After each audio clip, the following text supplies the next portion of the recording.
Hey, welcome back to the rest of the video lecture. Let's kick it into high gear with the monetary policy. I'm gonna pep up this super fascinating topic of monetary policy.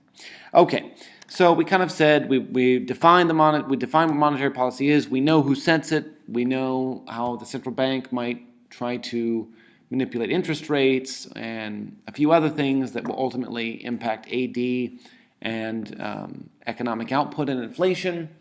But we have a few other things to cover before we're done. And one of the IB standards, like we said, this is seldom talked about, is the shape of the AS curve. How does that play a role in the sort of perception of monetary policy, and also fiscal policy, if you think about it? John Maynard Keynes, the Keynesian curve is the curve that you see below, and it's kind of almost J-shaped in a way. And I guess the thing that we want to explain here is that if we use a Keynesian curve and we use monetary policy to shift AD during a recession, it appears in the curve that AD has a proportionally larger shift in which of the two? Average price level or real GDP? Well, you can clearly tell that it is real GDP, that it looks like if we were in a recession and we used monetary policy or fiscal, if you think about it, and manipulated AD, then that would result in an increase, a proportionally larger increase in real GDP. And so Keynes was a big fan of, demand-side policies, monetary and fiscal, and said that we should use them. And so it kind of makes sense that when we look at his curve, when AD shifts as a result of a recession due to monetary fiscal policy, then we're going to have the curve will demonstrate greater growth. And in a way, it kind of supports Keynes' argument that we should use demand-side policies.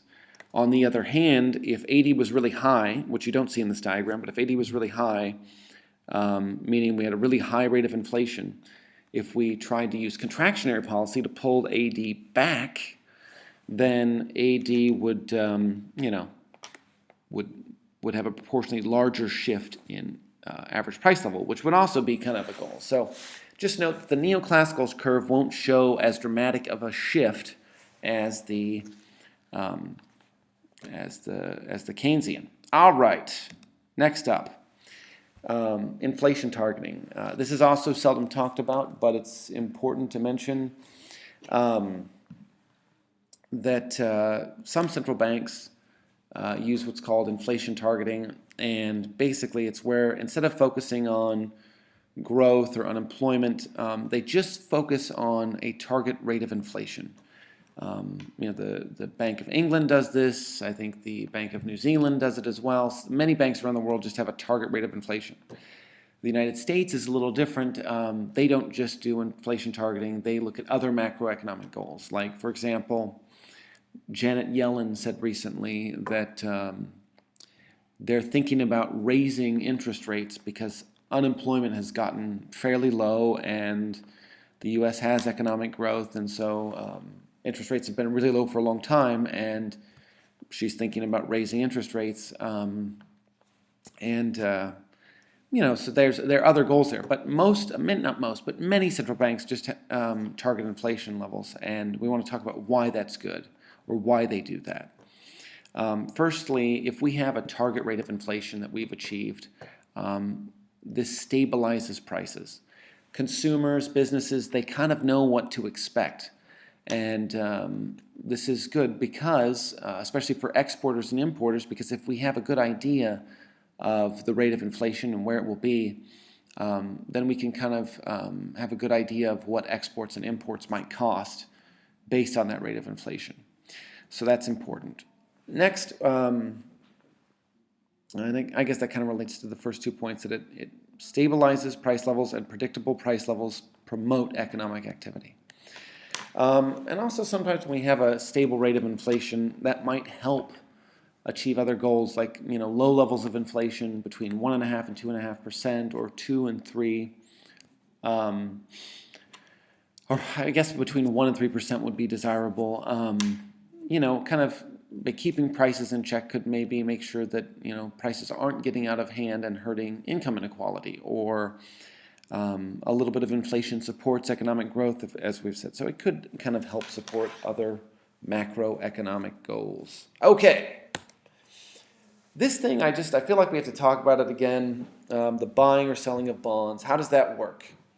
Well, as you know, the government issues bonds. They sell bonds to consumers, to banks, and when the government sells those bonds, that's part of kind of fiscal policy in a way, because it gives the government a source of finance or of money to spend on government projects.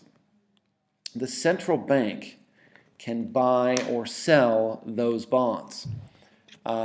What might happen if, for example, the central bank buys bonds, basically, and we kind of said this earlier, if a individual or a business or a commercial bank has a bond, and the central bank tries to buy that bond from that entity, then money would be coming from the central bank and going into the economy, and the asset, the bond, would be going back to the central bank.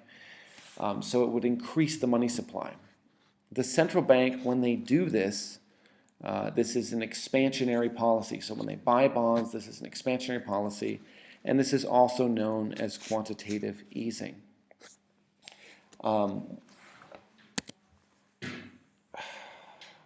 Yes.